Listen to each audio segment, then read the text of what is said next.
Hey guys, if you're trying to check your balance or send someone some money, but Cash App just refuses to open, crashes on the startup screen, or gets stuck loading forever, it's incredibly frustrating.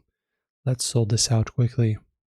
So before we go digging into your phone settings, the first thing to check is whether the problem is on your end or theirs.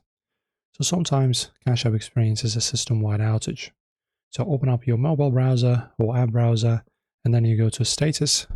Just type it in, status, cash.app. There you go. And in here you will see if all of the systems are operational. As you can see, everything is in green here.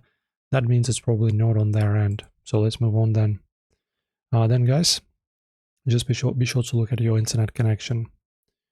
So try toggling the phone's airplane mode on and on for 10 seconds, and then turn it back off to refresh your antenna signal, or switch off your Wi-Fi and just switch to cellular.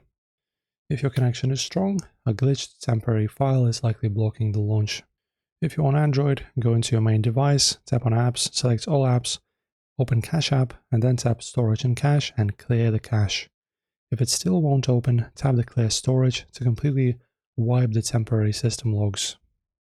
Also guys, if this doesn't help, also go to your App Store or Play Store and update Cash App to the latest version. So these are the steps guys. Hopefully one of these help. If they did, write a comment and of course subscribe.